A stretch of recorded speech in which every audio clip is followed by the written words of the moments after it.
Alright, I have some tech news for you. So, World, the formerly known as WorldCoin, is now available in the US, the eyeball scanning technology that initially was very controversial. And Visa is coming out with a World Visa, so that's a Visa card only available to you if you've had your eyeball scanned and match the, I guess they own Tinder.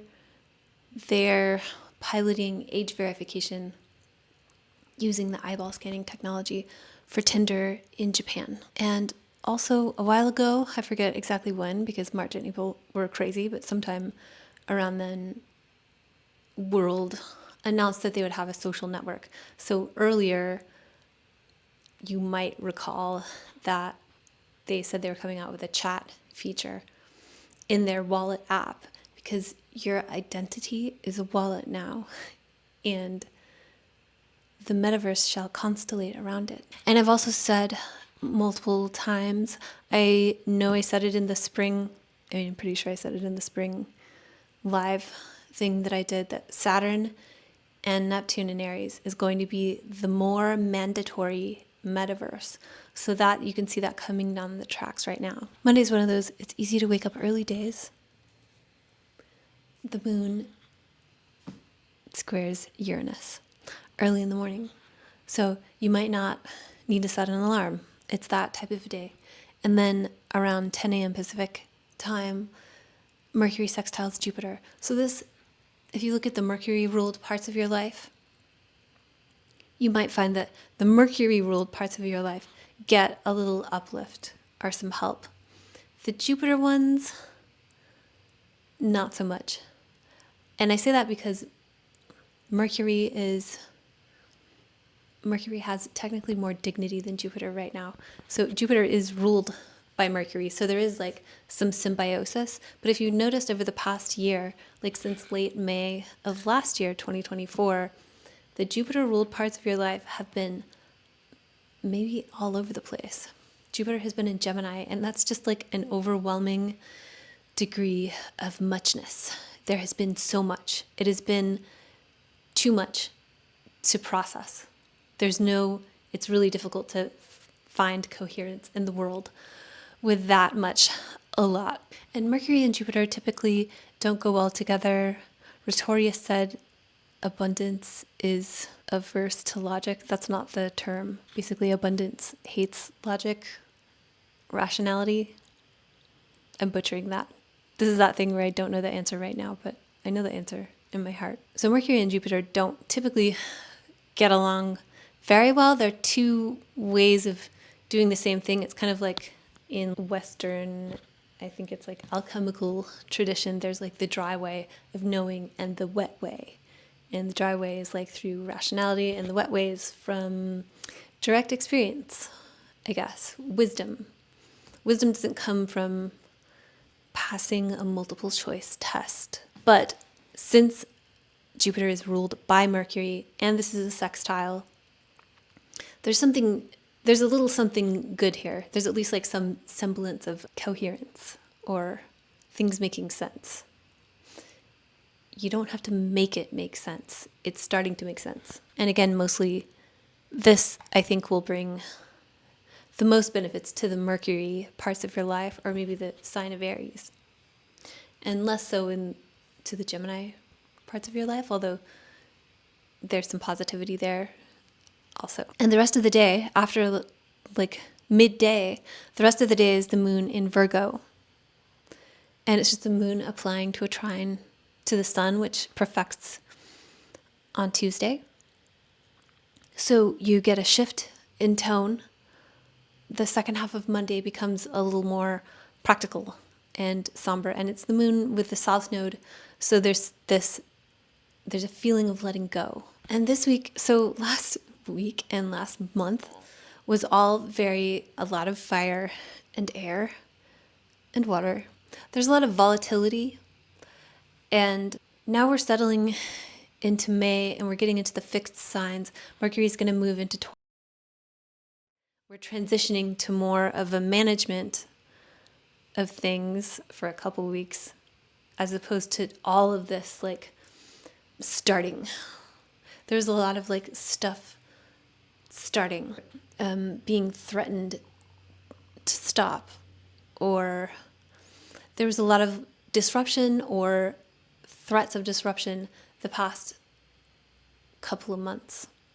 So we're moving into a calmer time, even though we will later in May get Saturn in Aries, which is like, it's like the planet of endings, starting something. So Tuesday we have the Venus-Pluto sextile. That happens in like mid to late. Hi, Tuesday we have the Venus-Pluto sextile. That happens mid to late afternoon on Tuesday, depending on where you are. And this is the third of 3. So this is an empowering, you can go back and watch my Venus retrograde video. It's a sextile, so it can be empowering. However, there's still themes of dominance and submission with Venus-Pluto. And although this is Venus's aspect with Pluto, so it's a gentler connection. There's more of an opportunity for it to be constructive, but Pluto is not a benefic, and the type of empowerment that Pluto brings is brought by ordeal. And you might be able to track if Venus is important in your life this year or just to your overall nativity. You might be able to track that story from February 7th, which was the first conjunction of this, or the first aspect, the first Venus sextile Pluto of the year. And then the next one was March 21st, so right around the equinox. And then now, May 6th. So take a look at that story and see how far you've come. If that applies to you, it might apply to someone else in your life. You might be Pluto. The only other thing that happens on Tuesday is the sun trining the moon. So I always think with nice aspects, with the sun and the moon, one hand can see what the other hand is doing. And late night, the moon in Virgo is squaring Jupiter, and that goes exact on Wednesday morning. So that the moon making an aspect, especially an axial alignment with Jupiter, could be fun. It is a square, and it's the moon with a south node in Virgo. It's interesting to think about the Jupiter-Mercury sextile of Monday in regards to what this moon squaring Jupiter will feel like. There's like, maybe it's less of a square because there is this affinity between Jupiter and Mercury, but there's something, it's like the bottom it's bottomed out, or is that the right word? It's missing, it has a hole in it. Some stuff is falling out, some stuff is being released, and that's a part of how it's a square with Jupiter and Gemini. There's still like all this muchness, all this complexity, all this extra added stuff and things and information. And the moon in Virgo is like, you know what? Fuck it. Just fuck it. Pardon my language. Excuse me. Wednesday has more of that quality, that like F it quality, because after the moon squares Jupiter, the moon is just applying to the south node all day long. It goes exact at 4:44 Pacific time. And shortly after that, the moon trines Uranus. And at night, the moon opposes Saturn. So there's like, the south node can feel like a little depriving, or it can feel like you're turning away, disgusted by something. And it could be sudden because the eclipse energy is sudden, and we're not like in eclipse season or anything. But eclipse energy and Uranus energy are both dynamics that involve surprise or things being very sudden. So I see something dropping out, like suddenly dropping out on Wednesday. And all of that goes exact Wednesday evening. And then after that dropping out, you have Wednesday night, the moon opposing Saturn in Pisces.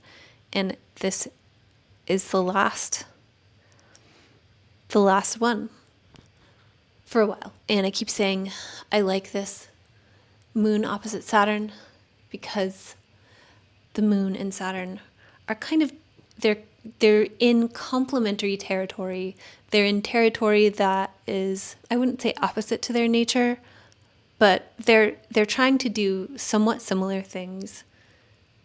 and they're having this opposition, mutable, changeable territories where they're just trying to like get organized and make things happen. And then the moon either trying to, Saturn also. Saturn is building and Saturn is endings. And the moon is generation and corruption. And the moon is the activator of the zodiac. So the moon is, I think, offers Saturn a hand, the moon in Virgo, with like, Saturn is in this watery place where it makes a better door than it does a window. Or maybe the other way around. The moon offers some practicality. And then Saturn offers some softness, or like where the moon doesn't do well with boundaries, hard edges. Boundaries help all of us. Saturn can offer this combination of protection and permeability that's very helpful for the moon. It's like cell walls. Okay, so I did the thing where I wasn't recording, so I have to say all this again. So Wednesday, you might, like going back to Wednesday a little bit, you might, after all the like kind of bottoming out feeling, or just like turning away from things, or the energy just kind of dumps out of some stuff, maybe because you're just like, forget about it, whatever. You might then have cause to celebrate. So the moon in Libra opposes Neptune in Aries late at night on Wednesday. So you might get a change in tone after like maybe being liberated or by choice or not from something on Wednesday. And then on Thursday, on Thursday, the moon activates that Venus sextile Pluto aspect that happened on Tuesday. So it's the moon trining Pluto and opposing Venus. And you'll see that you might experience that, like it might have been something that was going on internally on Tuesday that you'll be asked to confront, or there'll be a situation that comes up in the world on Thursday, and you'll like deal with something maybe a little differently than you would have before the beginning of this year, before you went on this Venus-Pluto journey, if that planet is important to you this year, which meaning like, is it important in your chart, in your nativity, or is it activated for you this year? And then at the end of the day on Wednesday, we get the moon sextile Mars, which is a nice Mars aspect. I'm getting kind of like an interview energy, or it's something that could be fun. It doesn't have to be work, or it could just be like vigorous. There's energy. There's a lot more energy on Thursday night than, for instance, Tuesday night, although there's a fair amount. I guess like Wednesday night's pretty low energy for the most part. And then at night, the moon is just trining Jupiter in Gemini, and that's the only aspect that's happening all day Friday. So Thursday night is pretty fun, and you get kind of a break. Wednesday night is pretty fun, and you get kind of a break. No, it's Thursday. Sorry, I'm a little flustered because I hit pause on my recording, and then I somehow got it backwards. So I was like, I would hit pause to collect my thoughts, and then I would turn the recording on, but it was reversed. So I had a recording that's just all me messing with my hair, getting water, instead of talking. And it's just like clip after clip of just silence. So, see, I did it again. Okay, so Thursday night, you get a break. Friday, you get a break. And it's just the moon in Libra trining Jupiter in Gemini. So consider all the things. This is a diatribe I went on that I didn't record at all, which is go back and watch my Jupiter in Gemini video and reflect on this past year. One of the big things is I said there was going to be a lot of blockchain hype, and there's some stuff that happened pretty immediately. It was RFK Jr. entering, or like really campaigning hard on the platform of how blockchain and crypto blockchain is not just crypto, are going to save us all. And it was a very breathless endorsement, and also with his running mate who is very into computational law. And also there are just like groups out there that are there to promote blockchain and to be like a cool community around finance and empowerment, but it's to promote how blockchain technologies are really great and like because they're decentralized. But the decentralization, as I have said multiple times, it's mostly decentralized ledger technology. So that means it's a distributed ledger. All the information is permanent, and that's what it means by decentralized, not collective governance, which is absolutely possible, but isn't really all that common. You can have like governance by a small cabal. That's done, I think, more often. Okay, so there's that. There's RFK. There's groups. There's basically just like propaganda groups that are there to make sure that you are super into blockchain technology. And why that, as opposed to any other data cloud technology, is like because it has this element of like magical freedom money and decentralization as a buzzword. And it's a part of, so we have Saturn moving into Aries very soon. And then we have throughout Jupiter and Gemini, which I said it would be blockchain hype, and I can show you groups that exist only to promote hype around blockchain. That like they came onto my radar right after I made that video. And the other thing is that WorldCoin has really ramped up over this past year. They changed their name to just World Networks, I think. And they announced the chat feature, and then they announced that they're doing a social network, and all of the language around it is no longer talking about how it's controversial to scan eyeballs. It's just like normal. And now the eyeball scanning is coming to the US. So there's a interlude. You get a break Thursday and Friday, and you get a break to ponder the recent past and the upcoming future and the more mandatory metaverse with Saturn and Neptune in Aries together. And you can see that coming, like it's the eyeball scanning thing is making it more mandatory. Saturday, you get a shift in tone. Indeed, you'll wake up and Mercury will be in Taurus. So you get to slow down a little bit. Things are starting to slow down and move into Taurus instead of everything in Aries, although we have big outer planets that are going to be in Aries. We have Neptune already there, and then Saturn moving in. But Wednesday is Saturday is this Scorpio-Taurus axis.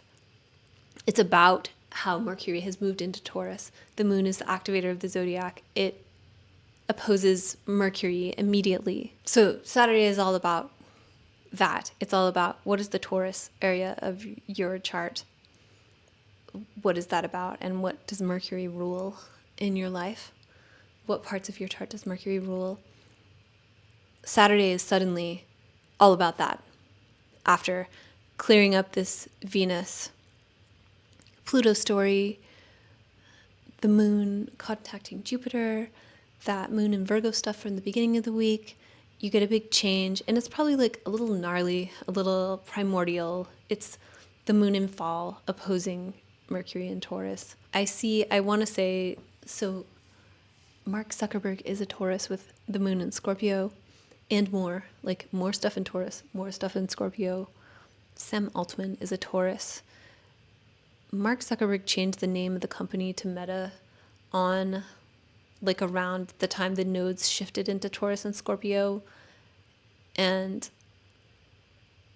the whole Uranus and Taurus story has had a lot to do with money is going to be different. It's going to be really different. We're all turning into money in the middle of the summer. So I just, because of all the stuff, because of that world announcement that I saw this week, I feel like, and because Saturn is moving into Aries, I I feel like this moon, this like Mercury in Taurus transit has something to say, literally, about it, like speaking more about how we're entering into the mandatory metaverse, even though that technically is, Taurus is like the resources it provides, allows people to hoard. Not that there's anything wrong with that. And Saturn, Neptune in Aries is like the actual mandatory metaverse. And it's because of our identities are becoming like, each of us is money. Each of us is an army of agents.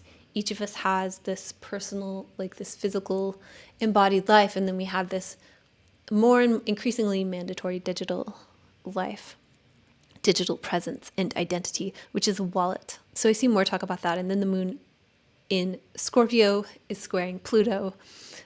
So that doesn't feel great on Saturday. Saturday is a little gnarly and maybe a little raw. And then it's the full moon in Scorpio. So the moon has a lot of light, just like the other week when I was talking about the Mars-Pluto opposition. I said, luckily, the moon doesn't have a lot of light. Like, and if you look back now, if you look at what was brewing, maybe it didn't step out into the light. But this is like in the light. It's the full moon in Scorpio. So whatever the Scorpio part of your life is, and whatever Mars rules in your chart, whatever the Leo part of your life is, this will have something to do with that. And so Saturday is it has the potential to be pretty loud, particularly because it involves Mercury. But it also is like slowed down, although like Scorpio is more like a pulse, whereas Taurus is more of this like plodding consistency. And Sunday, so Saturday night is the full moon. It's the full moon in Scorpio. And it's a full moon opposite Uranus. So everything I've been talking about with like the resources, the money, whatever's been going on in the sign of Taurus for the past, since like 2018, there's something, Uranus is about to change signs for a while.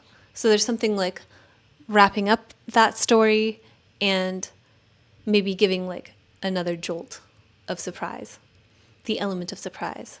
And so the night of the full moon is on Saturday, but the full moon goes the night of the full moon is on Sunday. I feel very disorganized since I had to like re-record everything. Sorry. The full moon is Sunday night. So on Sunday in the morning, like I said, Saturday night is a little raw. It's the moon squaring Pluto and then the moon also squaring Mars. So that's not very fun. Just get ready. Find a outlet for your energy is more. I don't want to be like, because things don't have to be bad. It could just be vigorous. Find an outlet for that. And then Sunday morning is not so chill. It's the moon squaring Mars, the moon ruled by Mars. The moon in Scorpio squaring Mars and Leo. And all day Sunday is just giving that like energy until the full moon goes exact on Monday morning. And also on next Monday, that's Mercury squaring Pluto and the moon opposing Uranus. So surprises, friction. Remember your Wi-Fi is a camera that can see through walls.